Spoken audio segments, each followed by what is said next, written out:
¿Alguna vez has sentido que el enemigo ataca tu vida sembrando miedo, confusión y desesperanza? La Biblia nos dice en Santiago 4:7, someteos pues a Dios, resistid al diablo y huirá de vosotros. Estas palabras encierran un poder inimaginable, pues nos revelan que Satanás no puede resistir cuando un hijo de Dios se mantiene firme en la autoridad divina. Hoy exploraremos cómo ciertas palabras respaldadas por la palabra de Dios pueden paralizar al enemigo y a sus demonios, impidiendo que avancen en tu vida. La guerra espiritual es real, pero Dios nos ha dado armas poderosas para vencer. Descubrirás cómo usar la verdad bíblica para declarar victoria sobre toda opresión y caminar en la libertad que Cristo ya conquistó para ti. Si alguna vez te has sentido atacado sin razón aparente, este mensaje es para ti. ¿Estás listo para aprender cómo derrotar a Satanás con el poder de la palabra de Dios? El enemigo conoce el poder de la palabra de Dios. Desde el principio de los tiempos, su estrategia ha sido torcer, cuestionar y desviar la verdad divina para sembrar duda en el corazón del hombre. En el jardín del Edén, su primera táctica no fue un ataque físico ni una demostración de fuerza, sino una simple pregunta: ¿con qué Dios os ha dicho? Génesis 3:1. Con esta frase Satanás introdujo el engaño en la humanidad y desde entonces ha utilizado la confusión y la distorsión de la palabra para mantener a muchos atados al temor, la inseguridad y la incredulidad. Pero lo que el enemigo más teme no es que memorices la Biblia como un libro de historia, sino que comprendas el poder que reside en cada palabra que Dios ha pronunciado. Porque cuando un hijo de Dios declara con fe lo que está escrito, el reino de las tinieblas se estremece. Jesús mismo nos mostró cómo enfrentarnos al enemigo.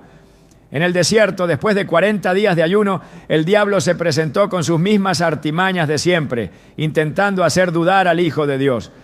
Pero Jesús no argumentó, no debatió, no entró en un juego de palabras con el adversario. Simplemente respondió con 3 palabras que destruyeron cada intento de manipulación. Escrito está, Mateo 4:4. Con estas palabras, Jesús nos dejó un modelo claro de cómo debemos resistir los ataques espirituales, aferrándonos a lo que Dios ya ha dicho, sin añadir ni quitar nada, sin negociar con la duda, sin permitir que el enemigo siembre inseguridad en nuestra mente.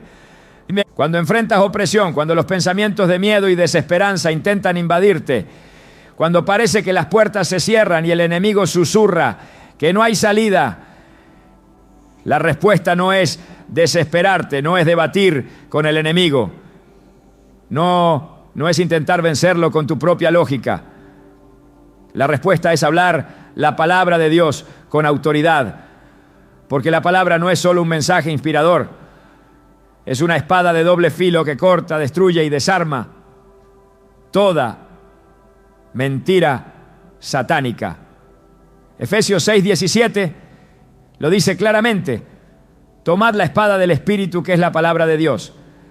No es un arma simbólica, no es un concepto abstracto, es la herramienta de combate que Dios ha dado a sus hijos para vencer en cada batalla espiritual. A lo largo de la historia bíblica vemos cómo el poder de la palabra cambia destinos, rompe maldiciones y destruye las estrategias del enemigo. Cuando el profeta Elías se enfrentó a los profetas de Baal en el Monte Carmelo, no confió en su propia fuerza, ni en su capacidad de persuasión, ni en el número de seguidores que tenía. Se mantuvo firme en lo que Dios había dicho. Mientras los falsos profetas gritaban y se laceraban, intentando invocar a sus dioses, Elías declaró la verdad, que solo Jehová es Dios. Y en el momento señalado, el fuego descendió del cielo y consumió el holocausto. Primera Reyes 18:38. El enemigo quiere que creas que la palabra de Dios es solo letra muerta, que no tiene poder real, que es solo un conjunto de historias antiguas.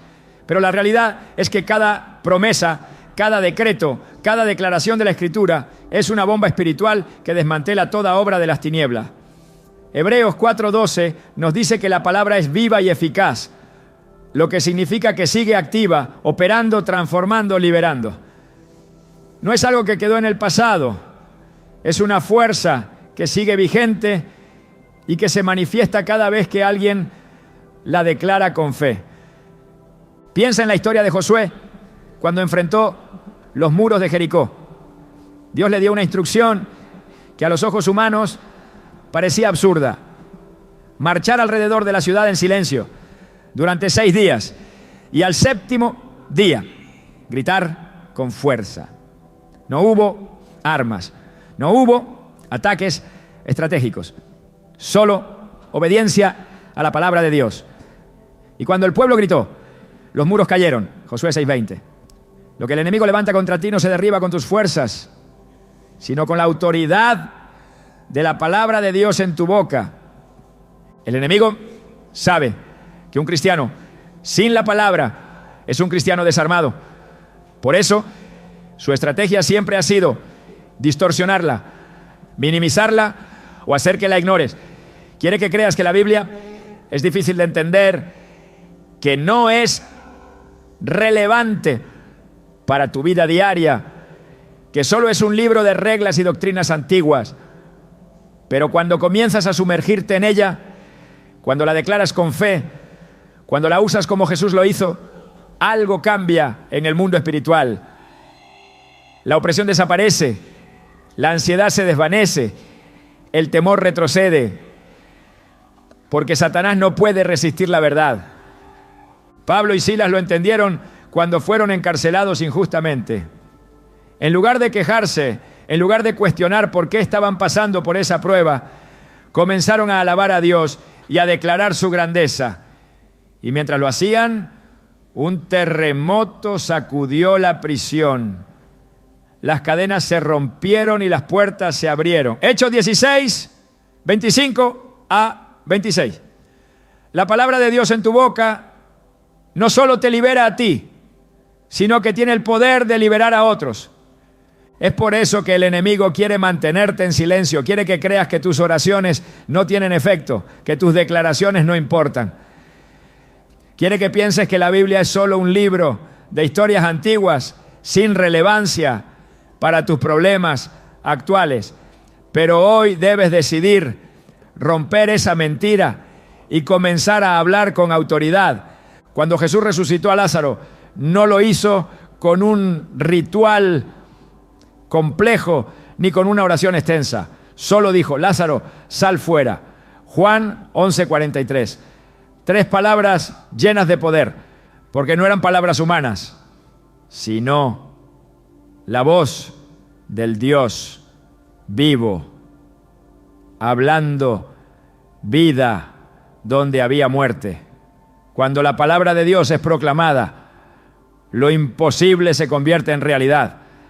Cada vez que enfrentes una situación imposible, cada vez que el enemigo susurre que no hay esperanza, cada vez que el miedo intente paralizarte, responde con lo que Dios ha dicho, no con lo que sientes, no con lo que las circunstancias parecen mostrar, sino con lo que está escrito.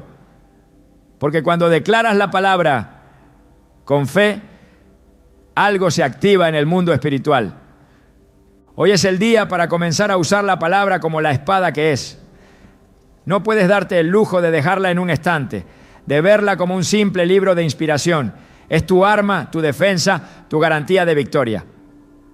Satanás no teme tus opiniones, no teme tus emociones, pero sí tiembla cuando un hijo de Dios se levanta y dice con convicción: escrito está, Ahora es tu momento. ¿Qué muro necesitas derribar? ¿Qué mentira del enemigo necesitas desmantelar?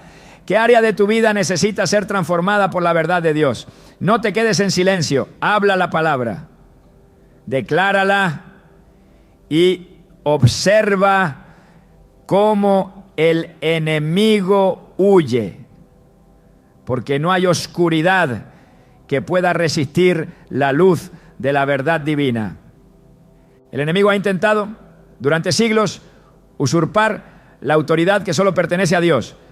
Su deseo de ser adorado lo llevó a la caída y desde entonces ha buscado corromper, engañar y someter a la humanidad.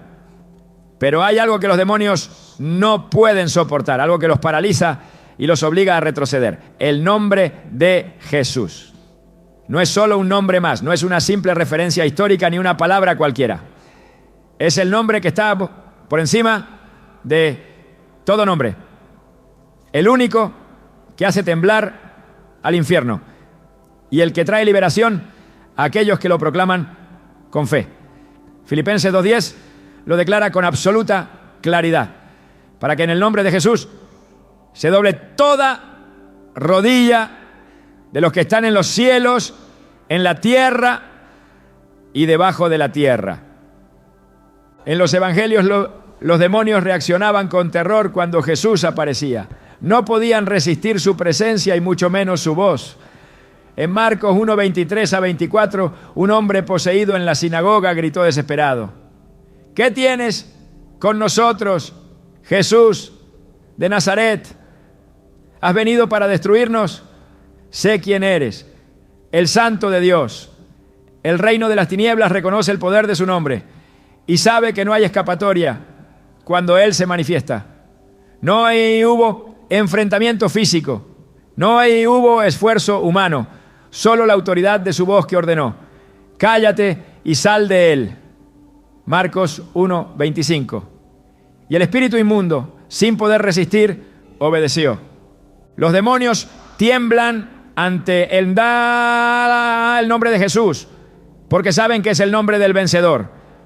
En la cruz, Satanás pensó que había triunfado, que la muerte sellaría su victoria, pero fue en ese mismo instante cuando su derrota fue confirmada. Colosenses 2:15 revela lo que ocurrió en el ámbito espiritual. Despojando a los principados y a las potestades, los exhibió públicamente, triunfando sobre ellos en la cruz. La cruz no fue una derrota, fue la proclamación de que el poder del enemigo había sido destruido para siempre. Por eso, cuando el nombre de Jesús es declarado, se recuerda en el mundo espiritual la autoridad de su sacrificio, la sangre derramada que selló la victoria y el poder absoluto que ahora reside en él. Los discípulos comprendieron que no podían hacer nada sin la autoridad de su nombre. En Hechos 3, Pedro y Juan se encontraron con un hombre cojo de nacimiento en la puerta del templo. No tenían riquezas que ofrecerle, pero tenían algo infinitamente más poderoso. No tengo plata ni oro, pero lo que tengo te doy. En el nombre de Jesucristo de Nazaret, levántate y anda. Hechos 3:6. No hubo rituales complicados, no hubo palabras rebuscadas. Solo el nombre de Jesús. Y el milagro ocurrió al instante. El poder del nombre de Jesús no es una teoría, es una realidad que sigue vigente. En Hechos 16-18, Pablo se encontró con una joven que tenía un espíritu de adivinación. Aunque ella proclamaba cosas aparentemente correctas, su fuente era demoníaca. Pablo no discutió con el espíritu, no intentó razonar con él, simplemente declaró: te mando en el nombre de Jesucristo que salgas de ella. Y el espíritu salió en ese mismo momento. El enemigo intentará sembrar miedo y hacerte creer que estás indefenso, que no tienes la autoridad para resistir sus ataques, que sus planes son demasiado fuertes para ser desbaratados. Pero la verdad es que la victoria ya fue asegurada y el arma más poderosa está en tu boca. Jesús mismo dijo en Juan 14:13, todo lo que pidáis al Padre en mi nombre lo haré, para que el Padre sea glorificado en el Hijo. Su nombre no es una palabra mágica, no es una fórmula repetitiva. Es el acceso directo al poder y la autoridad del cielo. En el Antiguo Testamento los enemigos de Israel temían cuando sabían que Dios estaba con su pueblo. No temían a la cantidad de soldados ni a la fuerza militar, sino a la presencia de Dios en medio de ellos. Cuando los espías fueron enviados a Jericó, Rahab les confesó que el terror se había apoderado de toda la ciudad porque habían oído lo que el Señor había hecho por Israel. Josué 2:9-11. Si el simple conocimiento del poder de Dios sembraba pavor en los enemigos del pueblo de Dios, ¿cuánto más temblará el reino de las tinieblas cuando el nombre de Jesús es proclamado con autoridad? El enemigo intentará que este nombre pierda significado en la vida de los creyentes, que sea usado sin fe, sin convicción, sin entender la magnitud de su poder. En Hechos 19:13-16, los hijos de un sacerdote intentaron expulsar demonios invocando el nombre de Jesús sin tener una verdadera relación con él. Dijeron, os conjuro por Jesús, el que predica Pablo. Pero los demonios no los reconocieron, porque el poder no está en pronunciar el nombre como un encantamiento, sino en la autoridad que viene de conocerlo verdaderamente. Los demonios respondieron, a Jesús conozco y sé quién es Pablo, pero vosotros, ¿quiénes sois? Y en lugar de huir, se lanzaron sobre ellos y los vencieron. El nombre de Jesús no puede ser usado de manera superficial.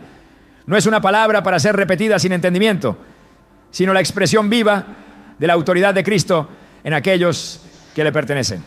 Lucas 10:19 nos recuerda la posición que se nos ha dado. He aquí, os doy potestad de hollar serpientes y escorpiones, y sobre toda fuerza del enemigo, y nada os dañará. No hay circunstancia, no hay ataque, no hay plan de Satanás que pueda resistir cuando se proclama el nombre de Jesús con fe genuina. Cada vez que enfrentas una situación en la que el enemigo intenta levantarse contra ti, cada vez que sientes opresión, cada vez que la oscuridad intenta tomar lugar en tu vida, la respuesta no está en el temor, ni en la duda, ni en la angustia. La respuesta está en el nombre que sobrepasa todo poder, el único que tiene autoridad sobre el cielo, la tierra y el infierno. Porque cuando el nombre de Jesús es declarado, las cadenas se rompen, la opresión se disipa, la enfermedad retrocede y el enemigo huye.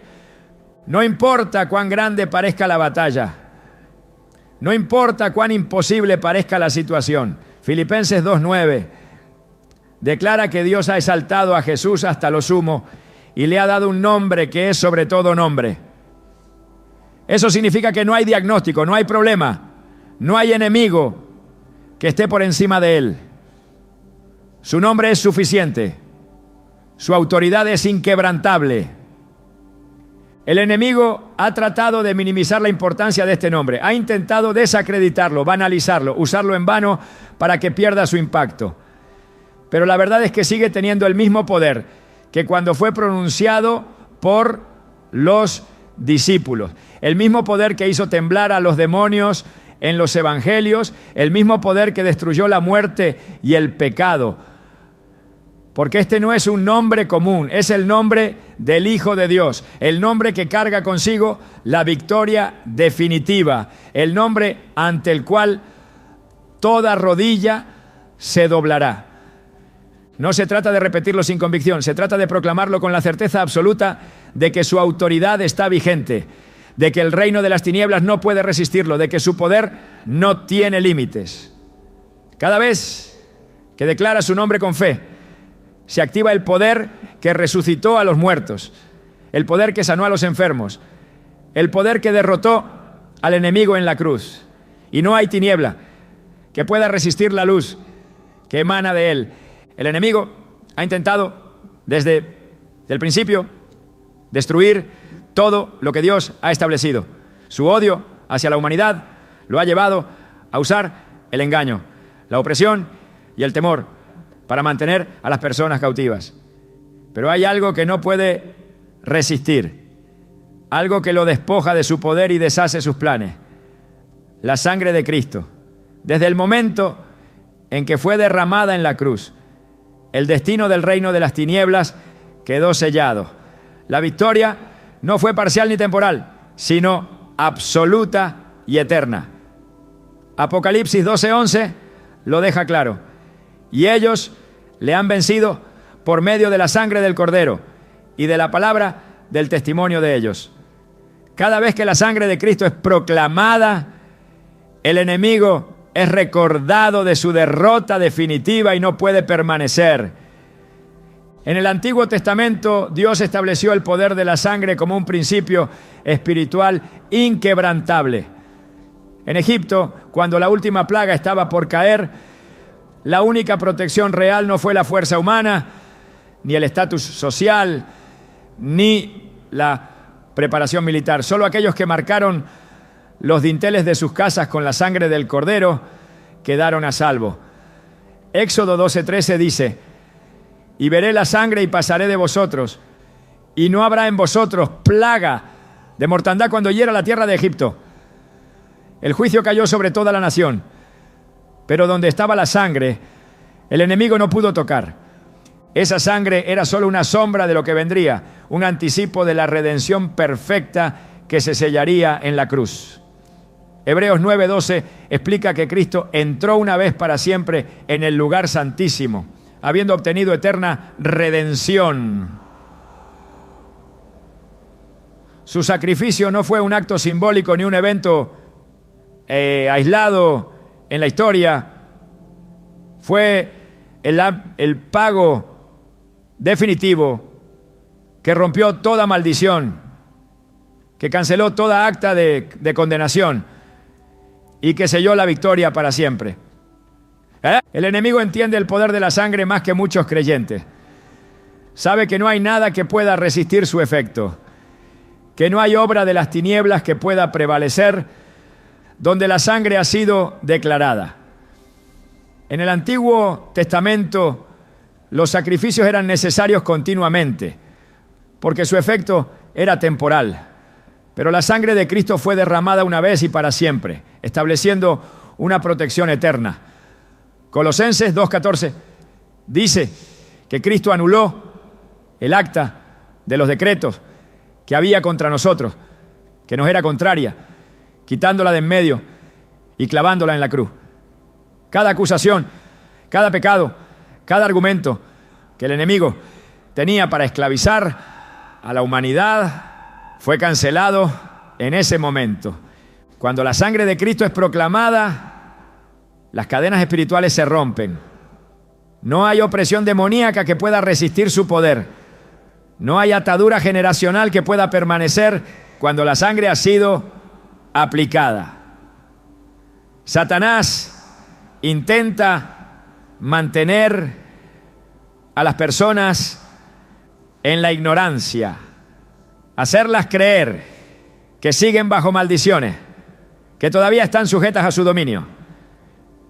Pero la verdad es que la sangre ha sido derramada y su efecto es irrevocable. La Biblia muestra que el enemigo no solo teme la sangre, sino que no puede permanecer donde ha sido declarada. En la cruz, cuando Jesús exclamó: consumado es, Juan 19:30, el acta de condenación fue destruida. Las puertas de la esclavitud fueron abiertas y el acceso a la presencia de Dios quedó restaurado.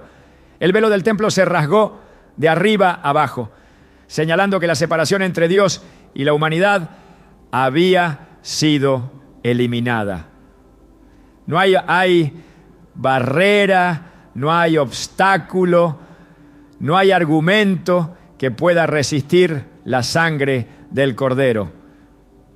Los sacrificios del Antiguo Testamento eran una constante recordación del pecado, pero la sangre de Cristo lo erradicó por completo.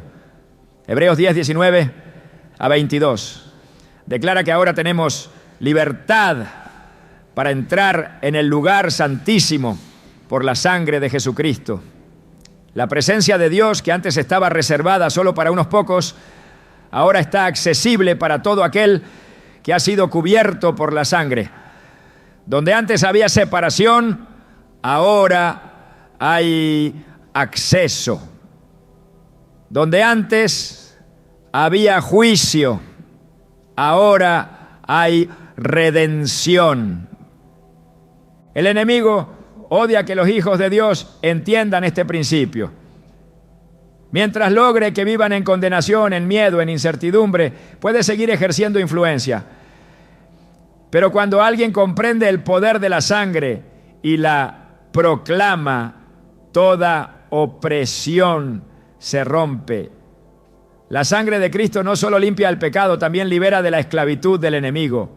No hay pacto demoníaco, no hay atadura generacional, no hay acusación legal en el mundo espiritual que pueda prevalecer donde la sangre ha sido aplicada.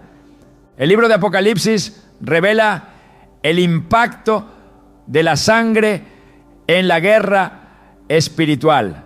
Los que vencieron al enemigo lo hicieron por medio de la sangre del Cordero y de la palabra del testimonio de ellos. Apocalipsis 12, 11. La victoria no fue por esfuerzo humano, no fue por mérito propio, fue por la sangre. No hay argumento en contra de ella, no hay contraataque que pueda anular su poder. El enemigo buscará formas de distraer, de sembrar duda, de hacer creer que la sangre no es suficiente. Pero la Escritura es clara. En ella está la redención, la restauración y la victoria total. Donde la sangre de Cristo es declarada, la presencia de Dios se manifiesta, el enemigo huye y la libertad es establecida. El sacrificio en la cruz no solo fue un acto de amor, fue la ejecución de la justicia divina. El pecado no quedó impune. La deuda fue pagada con el precio más alto. Romanos 5:9 dice que ahora hemos sido justificados por su sangre, por él seremos salvos de la ira. La justificación no es parcial, no es temporal, es eterna. Cada batalla espiritual se gana desde la posición de victoria que la sangre ha asegurado. No hay situación, no hay ataque, no hay estrategia del enemigo que pueda prevalecer ante la sangre del Cordero. Su efecto es permanente. Su poder es absoluto. Desde el momento en que el pecado entró en el mundo, Dios estableció que la única respuesta era la sangre. En Génesis 3:21, después de la caída, Dios vistió a Adán y Eva con túnicas de pieles, lo que implicaba el derramamiento de sangre. Desde el inicio, la solución para la separación entre Dios y el hombre fue un sacrificio. Todo el sistema de sacrificios en la ley mosaica apuntaba a la necesidad de un derramamiento de sangre para la expiación del pecado. Pero ninguno de esos sacrificios fue suficiente. Solo Cristo, como el Cordero sin mancha, pudo ofrecer el sacrificio perfecto. En el libro de Éxodo, cuando el pueblo de Israel estaba a punto de salir de Egipto, Dios dio instrucciones precisas. Debían tomar la sangre del Cordero y marcar los postes de sus puertas. No bastaba con creer en la protección, no bastaba con saber que Dios tenía poder. La sangre tenía que ser aplicada. Donde la sangre fue vista, la muerte no pudo entrar. Ese mismo principio sigue vigente. No basta con saber que la sangre tiene poder, no basta con reconocer su importancia. Tiene que ser proclamada, aplicada con fe, declarada con convicción.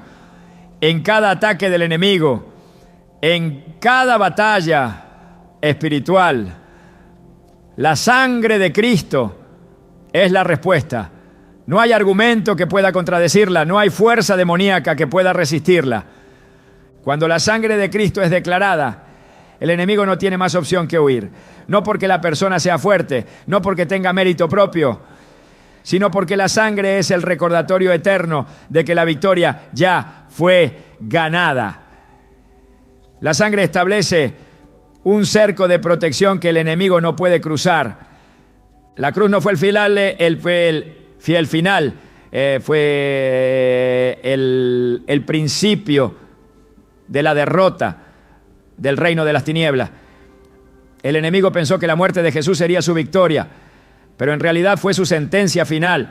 Colosenses 2:15 dice que Cristo, despojando a los principados y a las potestades, los exhibió públicamente, triunfando sobre ellos en la cruz. La sangre fue derramada, el sacrificio fue consumado, la redención fue asegurada. En cada lucha, en cada circunstancia, en cada ataque del enemigo, la respuesta sigue siendo la misma: la sangre de Cristo. No hay nada más poderoso, no hay nada más definitivo. El enemigo sabe que no tiene poder donde la sangre ha sido proclamada.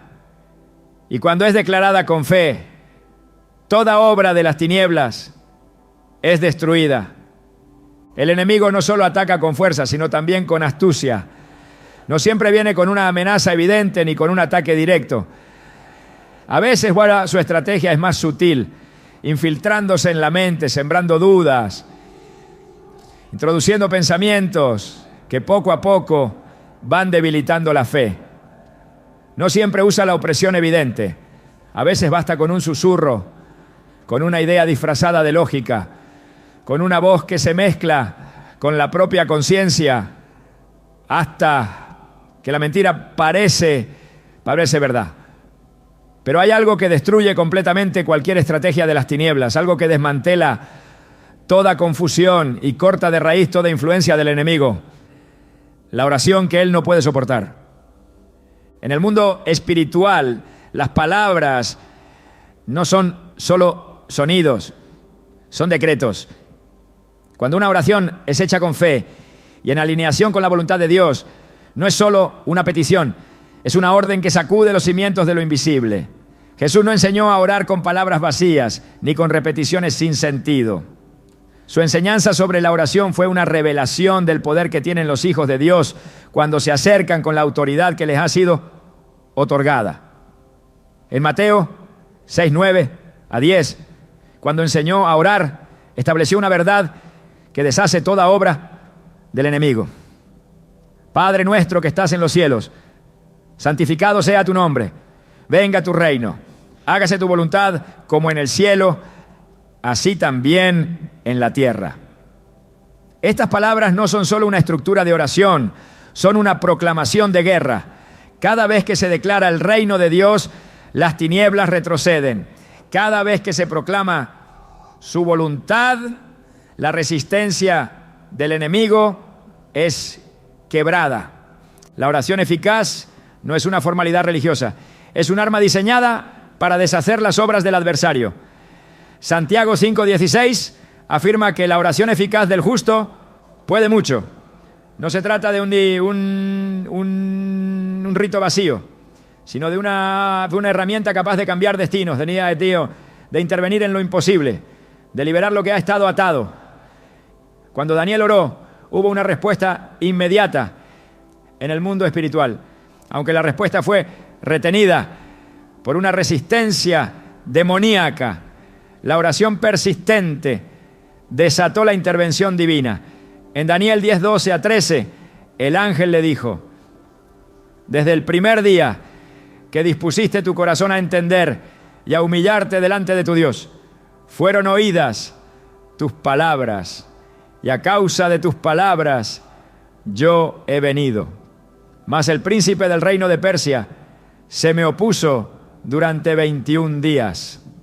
La oposición en el mundo espiritual no significa que la oración no haya sido escuchada, sino que el enemigo intenta bloquear la respuesta. Pero no hay resistencia que pueda mantenerse cuando una oración es sostenida con perseverancia.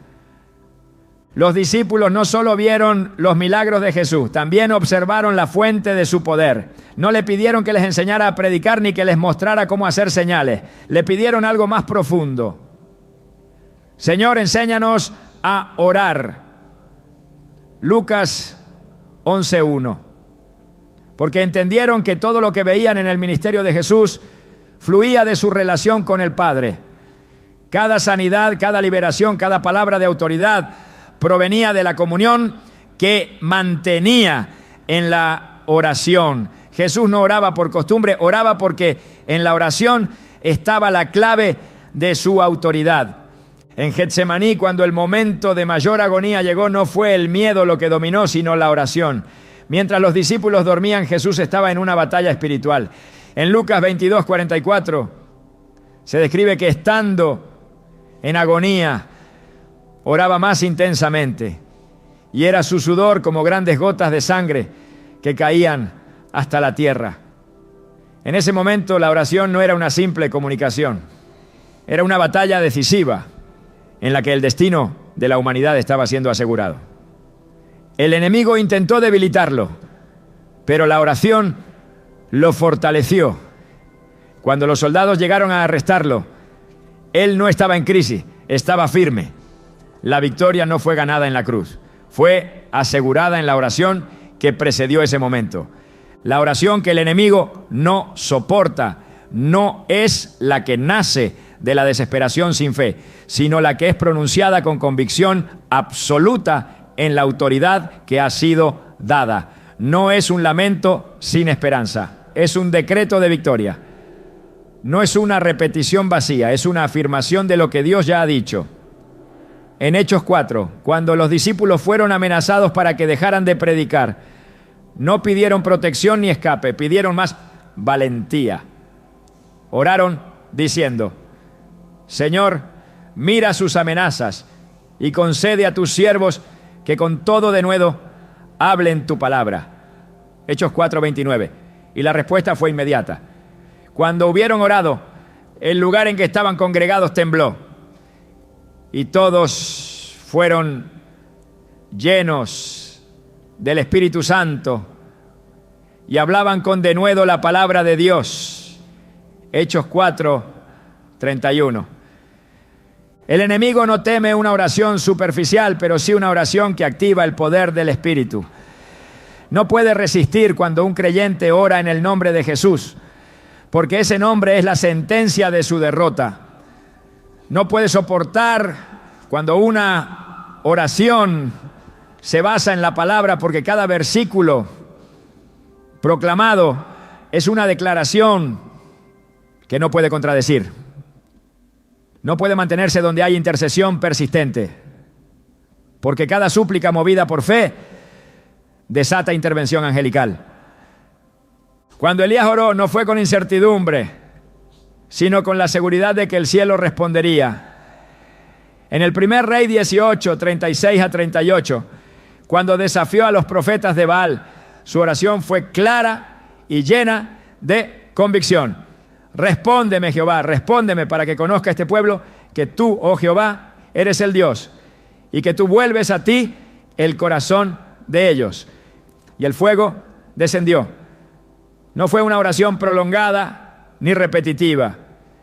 Fue una oración que proclamó la supremacía de Dios. Y el resultado fue una manifestación inmediata de su poder. Cada vez que el enemigo intenta levantar una barrera, la respuesta está en una oración que no titubea. En Hechos 16, cuando Pablo y Silas fueron encarcelados injustamente, no se lamentaron, no se quejaron, no cuestionaron. En lugar de eso, oraron y alabaron, y mientras lo hacían, las puertas de la prisión fueron abiertas y las cadenas se soltaron. No hubo intervención humana, no hubo una estrategia de escape, solo hubo una oración y una adoración que desataron un terremoto que cambió toda la atmósfera, ¿no? El enemigo no puede resistir una oración que se basa en la autoridad de Cristo. No puede frenar una intercesión que se hace con la certeza de que Dios escucha. No puede bloquear lo que ha sido declarado con fe. La oración no es solo comunicación, es una conexión con el trono celestial, un canal de acceso al poder que gobierna sobre todo. No es una herramienta opcional, es el fundamento de toda victoria espiritual. En Efesios 6:18, después de hablar de la armadura de Dios, Pablo dejó en claro que la clave para mantenerse firme es la oración. Orando en todo tiempo con toda oración y súplica en el Espíritu y velando en ello con toda perseverancia. No es una acción esporádica, es una actitud constante, un hábito inquebrantable. En cada batalla, en cada desafío, en cada ataque del enemigo, la respuesta sigue siendo la misma. Orar sin cesar, porque cuando un creyente ora, el cielo responde, el infierno retrocede y la victoria se manifiesta. El enemigo no solo busca oprimir, sino también silenciar. Su estrategia no se basa únicamente en ataques directos, sino en apagar la voz de aquellos que han sido llamados a proclamar la gloria de Dios. Quiere robar la alabanza, porque sabe que en ella hay un poder que no puede resistir. No es solo un acto de adoración, es una declaración de guerra, una afirmación de que Dios es supremo sobre todas las cosas, una proclamación que desmantela el dominio de las tinieblas. En la alabanza, el reino de Dios se establece y la atmósfera espiritual es transformada. No es un cántico vacío, es un arma que derriba fortalezas. En el templo, los sacerdotes no solo ofrecían sacrificios de sangre, sino también sacrificios de alabanza. Era parte del diseño divino, porque Dios habita en la alabanza de su pueblo. Salmos 22:3 lo revela con claridad. Pero tú eres santo, tú que habitas entre las alabanzas de Israel. La presencia de Dios no se manifiesta en la queja, ni en la duda, ni en el temor, sino en la alabanza. No es una expresión emocional, es un principio espiritual. Cuando se proclama su grandeza, las fuerzas de la oscuridad son desplazadas. Los muros de Jericó no cayeron con armas ni con estrategias humanas. No fueron destruidos con fuerza militar ni con maniobras políticas. Cayeron cuando el pueblo elevó un grito de alabanza a Dios. Josué 6:20 lo relata con precisión. Entonces el pueblo gritó y los sacerdotes tocaron las bocinas. Y aconteció que cuando el pueblo hubo oído el sonido de la bocina, gritó con gran vocerío y el muro se derrumbó. No fue el sonido lo que produjo la caída, sino la obediencia a un mandato divino. No fue el volumen del grito, sino el poder de la fe manifestada en alabanza. El enemigo no soporta la alabanza porque lo recuerda de su derrota. Antes de su caída, Lucifer fue creado con la capacidad de adorar. Ezequiel 28:13 describe su gloria antes de la rebelión. Los primores de tus tamboriles y flautas estuvieron preparados para ti en el día de tu creación. Fue diseñado para reflejar la adoración celestial, pero en su orgullo quiso recibir lo que solo le pertenece a Dios. Su rebelión no comenzó con un ataque, sino con el deseo de desviar la adoración hacia sí mismo. Isaías 14:13-14 revela su pensamiento. Subiré al cielo, en lo alto, junto a las estrellas de Dios, levantaré mi trono y seré semejante al Altísimo. No buscaba destruir la creación, buscaba usurpar la gloria. Su castigo fue inmediato, porque Dios no comparte su gloria con nadie. Desde ese momento su misión ha sido robar lo que nunca podrá poseer. En la prisión, Pablo y Silas no tenían ninguna razón humana para alabar. No había esperanza visible, no había salida evidente. Pero no elevaron su voz en queja, sino en adoración. Hechos 16:25-26 dice: pero a medianoche, orando Pablo y Silas, cantaban himnos a Dios Entonces sobrevino de repente un gran terremoto, de tal manera que los cimientos de la cárcel se sacudían, y al instante se abrieron todas las puertas, y las cadenas de todos se soltaron. La alabanza no solo los liberó a ellos, sino que cambió la atmósfera espiritual de todo aquel lugar. No se trató de una emoción momentánea, sino de un principio eterno. La adoración no es una reacción a las circunstancias. Es una afirmación de que Dios sigue siendo soberano en medio de cualquier situación. Los querubines y serafines no cesan de proclamar la santidad de Dios. Isaías 6:3 describe su adoración continua. Santo, santo, santo, Jehová de los ejércitos. Toda la tierra está llena de su gloria. No lo hacen porque necesiten repetirlo, sino porque en cada proclamación su gloria se revela aún más. La adoración no es un acto estático, es una manifestación progresiva de su presencia. Donde hay adoración genuina, su poder se manifiesta. En 2 Crónicas 20, cuando el pueblo de Judá enfrentó una amenaza imposible, la instrucción de Dios no fue preparar armas, sino levantar adoradores. Y cuando comenzaron a entonar cantos de alabanza, Jehová puso contra los hijos de Amón, de Moab y del monte de Seir las emboscadas de ellos mismos. 2 Crónicas 20:22. No fue una estrategia humana, fue una manifestación del principio divino.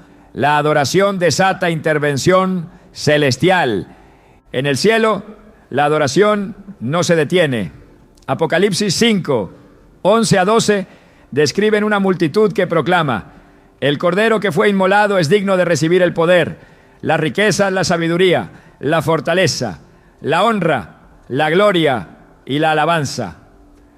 No es un simple canto, es el reconocimiento de su victoria. No es un acto de costumbre, es la afirmación eterna de que su reino no tiene fin. El enemigo quiere que la alabanza sea un ritual vacío, una práctica sin significado, una expresión limitada a un momento. Pero cuando es proclamada con entendimiento, el infierno retrocede. La adoración es la respuesta a cualquier ataque, es la resistencia a toda opresión, es la afirmación de que Dios sigue en su trono. La alabanza no es un complemento, es un arma que ha sido dada a los hijos de Dios para caminar en victoria. David no venció a Goliat con una espada, sino con una proclamación de la grandeza de Dios. 1 Samuel 17:45 registra sus palabras.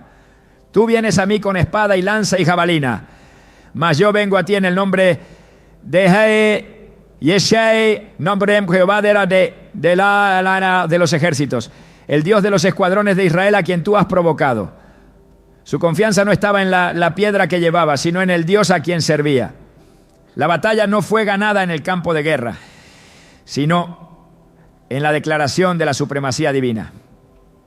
El Salmo 149:6 revela el efecto de la alabanza en el mundo espiritual. Exalten a Dios con sus gargantas y espadas de 2 filos en sus manos. La adoración no es solo un cántico, es un arma que corta toda resistencia del enemigo. No es solo una expresión, es una estrategia de guerra. Donde hay alabanza hay presencia divina. Donde hay presencia divina, las tinieblas no pueden permanecer. En la eternidad la adoración será la declaración final. Apocalipsis 7:9 a 10 describen una multitud que clama con gran voz. La salvación pertenece a nuestro Dios, que está sentado en el trono, y al Cordero. No habrá más llanto, ni dolor, ni opresión. Solo una proclamación eterna de su gloria. La adoración no es un acto momentáneo, es un reflejo del diseño celestial. No es un escape emocional, es una afirmación de la verdad absoluta. El enemigo intentará desviarla, minimizarla, silenciarla. Pero donde hay un pueblo que entiende su poder, la victoria es inquebrantable. Porque la alabanza no es solo un sonido, es la manifestación de que el reino de Dios gobierna sobre toda la creación. El enemigo no solo busca atacar desde afuera, sino infiltrar desde dentro. No siempre viene con violencia ni con una manifestación visible de su obra. Muchas veces su estrategia es más sutil, más peligrosa, más insidiosa. No siempre usa el miedo ni la opresión evidente. A veces lo único que necesita es que el creyente abra una puerta, que baje la guardia, que descuide su vida espiritual lo suficiente para darle acceso. No hay ataque más efectivo que aquel que pasa desapercibido, que se disfraza de normalidad, que hace que la influencia del enemigo se convierta en algo cotidiano hasta que la presencia de Dios parece distante y la resistencia espiritual se debilita. La fe y la obediencia no son solo principios abstractos, son la defensa contra toda obra del adversario. La Escritura es clara sobre el peligro de permitir cualquier punto de acceso a las tinieblas. Efesios 4:27 advierte: ni deis lugar al diablo. No hay acción sin consecuencia, no hay decisión sin impacto espiritual. No hay acto de desobediencia que no tenga un efecto real en la relación con Dios. El enemigo no necesita una rendición total, le basta con una rendija, con un área comprometida, con un punto vulnerable, que no haya sido sometido a la autoridad divina. La desobediencia no solo desactiva la protección de Dios, sino que entrega derechos legales en el mundo espiritual. Cada acto contrario a la voluntad de Dios es una concesión al adversario, una oportunidad para que su influencia se fortalezca y la resistencia espiritual se debilite. Desde el principio, la estrategia del enemigo ha sido sembrar dudas sobre la obediencia a Dios. En el jardín del Edén no usó la fuerza ni el terror, solo una pregunta: ¿con qué Dios os ha dicho? Génesis 3:1. No necesitó más que una insinuación para que la confianza en la palabra de Dios comenzara a desmoronarse. No fue un ataque visible, fue un cuestionamiento sutil que llevó a una decisión de desobediencia. Y con esa decisión, la autoridad que Dios había entregado al hombre fue arrebatada por el adversario. Desde entonces, toda obra de Satanás ha estado basada en la misma estrategia: llevar a los hijos de Dios a apartarse de la verdad, convencerlos de que no es necesario obedecer completamente, hacerles creer que pueden comprometer la fe sin consecuencias. Jesús no cedió ante esa estrategia. En el desierto, cuando el enemigo intentó tentarlo con la misma táctica, la respuesta fue firme y absoluta: escrito está. Mateo 4:4. No hubo duda, no hubo negociación, no hubo espacio para el engaño. La obediencia a la palabra fue la clave de su victoria. No se trataba solo de resistir la tentación, sino de afirmar la verdad sobre la cual su autoridad estaba establecida. Por eso, cuando el enemigo se retiró derrotado, Jesús salió del desierto en el poder del Espíritu. La obediencia no solo protege, sino que empodera, no solo defiende, sino que activa la manifestación del reino de Dios en la vida del creyente. La desobediencia no solo afecta a quien la comete, sino a todo lo que está bajo su influencia. En la batalla de Jai, el pueblo de Israel fue derrotado porque Acán había tomado lo que Dios había prohibido. Josué 7:1 lo declara con contundencia: los hijos de Israel cometieron prevaricación en cuanto al anatema. No fue un acto visible de idolatría, ni una rebelión abierta contra Dios. Fue un acto oculto que contaminó toda la nación. Hasta que la desobediencia no fue confrontada, la derrota persistió. No hubo avance hasta que lo que estaba contaminando al pueblo fue eliminado. El enemigo sabe que mientras el creyente camine en obediencia, su acceso es nulo. Por eso su táctica no es siempre el ataque frontal, sino la seducción, la distracción, la justificación del pecado. Si logra convencer a alguien de que la obediencia no es absoluta, de que hay áreas en las que puede tomar sus propias decisiones sin considerar la voluntad de Dios, entonces ya ha ganado la mitad de la batalla. Pero la Escritura es clara. Si oyeréis hoy su voz, no endurezcáis vuestros corazones. Hebreos 3:15. No hay espacio para la resistencia a la voluntad de Dios. No hay margen para la rebeldía. No hay justificación para el pecado oculto. La fe no es solo creer en Dios, es vivir de acuerdo con lo que Él ha dicho. No es solo aceptar su existencia, es someterse a su autoridad en cada área de la vida. Hebreos 11:6 lo declara sin ambigüedades. Sin fe es imposible agradar a Dios. No dice difícil, dice imposible. No hay obediencia sin fe. No hay victoria sin sumisión total a su voluntad. La fe no es solo un concepto, es la llave que activa el poder de Dios en la vida del creyente. El enemigo no puede hacer nada contra una fe inquebrantable. No pudo detener a Abraham cuando creyó en la promesa de Dios, aunque todo lo natural parecía decir lo contrario. Romanos 4:20-21 describen su postura. No dudó por incredulidad de la promesa de Dios, sino que se fortaleció en fe, dando gloria a Dios, plenamente convencido de que era también poderoso para hacer todo lo que había prometido.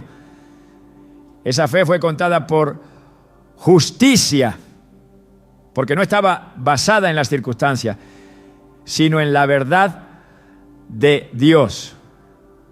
Cuando el pueblo de Israel estaba ante la tierra prometida, solo 2 hombres vieron la victoria antes de que sucediera: Josué y Caleb. Los demás vieron gigantes, obstáculos, imposibilidades, pero ellos vieron la fidelidad de Dios. Números 14:8-9 registra su declaración. Si Jehová se agradare de nosotros, Él nos llevará a esta tierra y nos la entregará. Jehová está con nosotros, no los temáis. No fue valentía humana, fue una fe que se negó a aceptar la derrota como una opción. El enemigo no puede operar donde hay fe genuina y obediencia absoluta. No puede robar lo que está asegurado bajo la autoridad de Dios. No puede sostenerse donde la verdad ha sido establecida sin negociación. Pero en cuanto una puerta se abre, en cuanto la obediencia se compromete, en cuanto la fe se debilita, su acceso se vuelve real.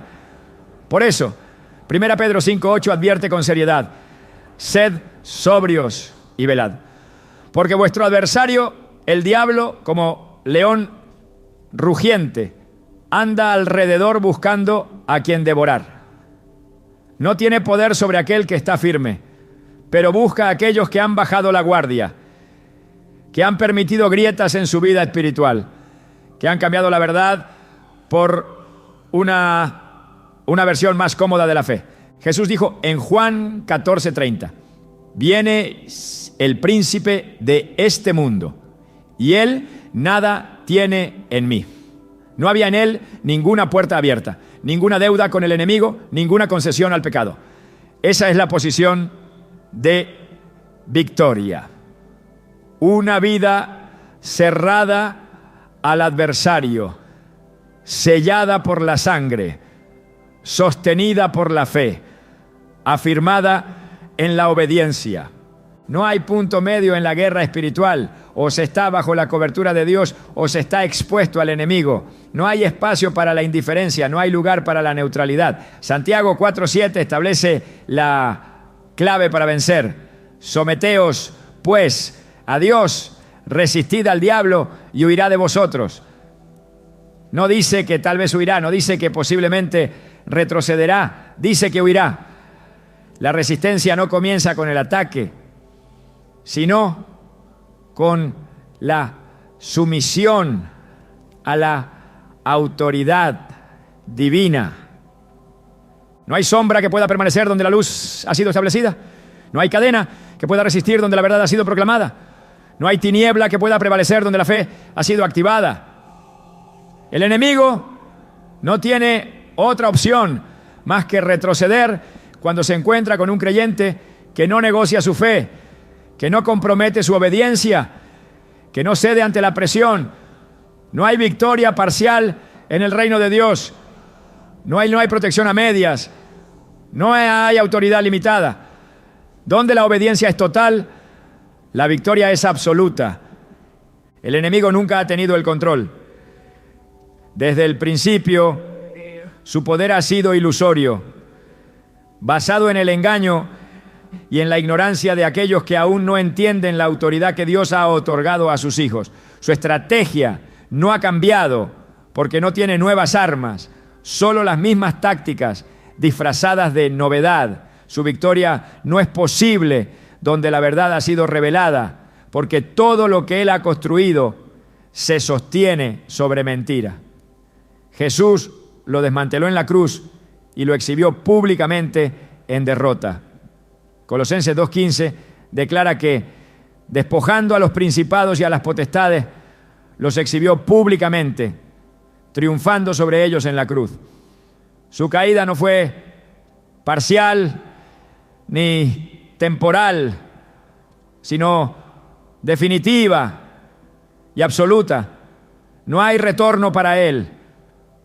No hay restauración para su reino. No hay posibilidad de que recupere lo que ha perdido. Su desesperación no es por el presente, sino por el final inminente que ya ha sido determinado por Dios. Cada movimiento del enemigo en el mundo espiritual es un intento de retrasar lo inevitable, una lucha contra un destino que no puede cambiar. Su furia no nace del poder, sino del miedo. Apocalipsis 12:12 lo deja claro. Ay de los moradores de la tierra y del mar, porque el diablo ha descendido a vosotros con gran ira, sabiendo que tiene poco tiempo. Su tiempo es limitado, su reino es temporal, su autoridad es inexistente ante aquellos que caminan en la verdad. Su único recurso es mantener a las personas en tinieblas, cegarlas para que no vean la realidad de su derrota, engañarlas para que no reclamen la victoria que ya les pertenece en Cristo. Su mayor temor no es el juicio final, sino cada creyente que despierta a la realidad de su identidad en Dios. El poder del enemigo no radica en su fuerza, sino en la falta de resistencia. Su gobierno no es sobre aquellos que están cubiertos por la sangre del Cordero, sino sobre aquellos que aún no han tomado posesión de la autoridad que Dios les ha dado.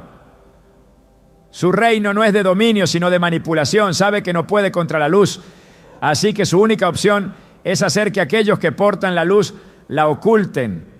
Quiere que los hijos de Dios caminen con temor, que vivan en inseguridad, que olviden que la victoria ya ha sido asegurada.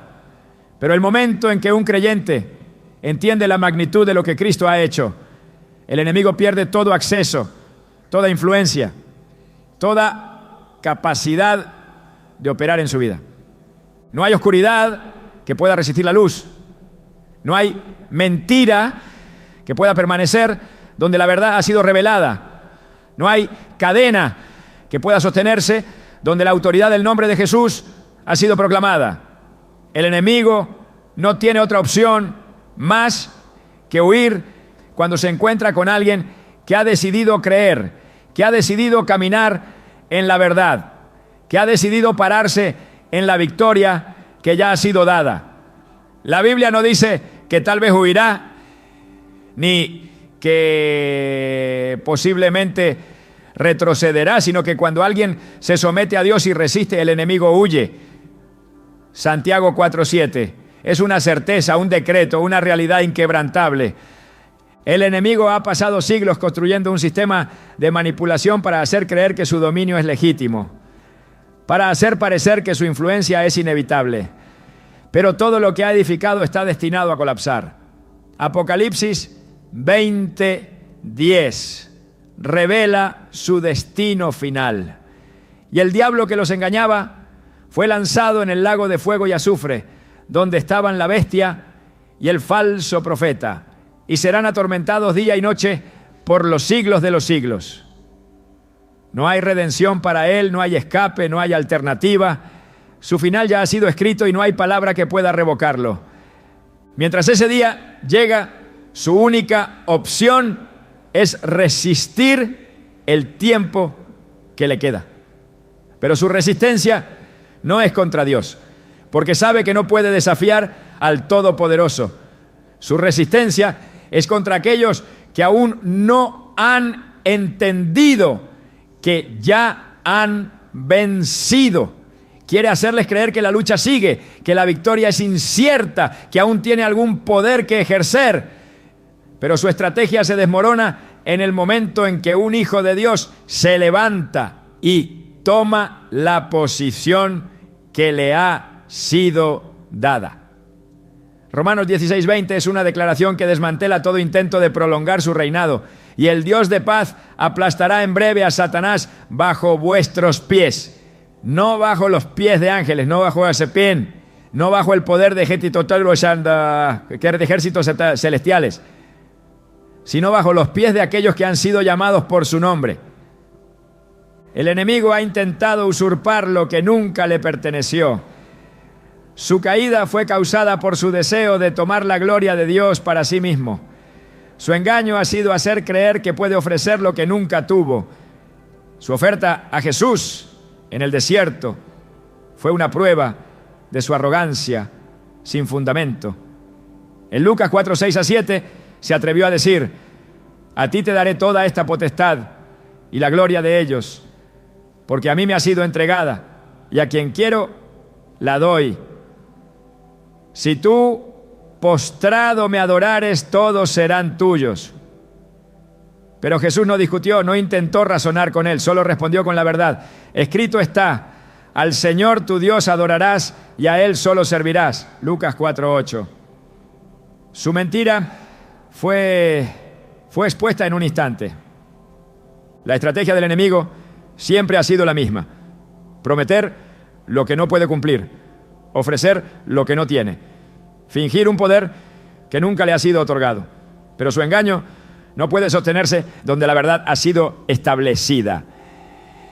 Su voz no tiene impacto donde la palabra de Dios ha sido proclamada. Su reino no puede prevalecer donde los hijos de Dios han tomado posesión de lo que les ha sido dado. Nada de lo que ha construido permanecerá. Su influencia es temporal, su presencia es finita, su poder es ficticio. Apocalipsis 11:15 declara el desenlace final de la historia. Los reinos del mundo han venido a ser de nuestro Señor y de su Cristo. Y Él reinará por los siglos de los siglos. Su reinado no será compartido, no será negociado, no tendrá oposición. No habrá batalla que librar, porque la victoria ya ha sido establecida desde antes de la fundación del mundo. El enemigo quiere que el creyente viva en temor, que se sienta en constante lucha, que crea que aún hay algo que puede perder. Pero la verdad es que todo ha sido asegurado en Cristo. Efesios 1:22-23 revela que Dios sometió todas las cosas bajo sus pies y lo dio por cabeza sobre todas las cosas a la iglesia, la cual es su cuerpo, la plenitud de aquel que todo lo llena en todo. No hay nada que el enemigo pueda tomar, porque todo ya ha sido puesto bajo la autoridad de Cristo. No hay victoria que pueda reclamar, porque toda victoria pertenece al Señor. El tiempo del enemigo se agota. Sus días están contados. Su destino ya ha sido determinado. Su poder ya ha sido destruido. No hay batalla en el futuro, porque la guerra ya ha sido ganada. No hay incertidumbre en el desenlace, porque La palabra de Dios no puede ser revocada. Todo lo que ha hecho, todo lo que ha intentado construir, todo lo que ha levantado contra el reino de Dios será reducido a nada. La única pregunta que queda es ¿quién se levantará a caminar en la victoria que ya ha sido asegurada? ¿Quién tomará la posición que le ha sido dada? ¿Quién decidirá no vivir más bajo una mentira, sino bajo la verdad inquebrantable de la palabra de Dios? Porque el enemigo ya ha sido derrotado, su reino ya ha caído, su final ya ha sido escrito. Lo único que queda es que aquellos que han sido llamados por el nombre de Dios tomen su lugar, levanten su voz, proclamen la victoria y caminen en la autoridad que les ha sido dada. Porque donde la luz brilla, la oscuridad no tiene opción. Donde la verdad es declarada, la mentira no puede permanecer. Donde el reino de Dios es establecido, todo lo demás cae. Y el enemigo, sin poder, sin fuerza y sin esperanza, no tendrá otra opción más que huir.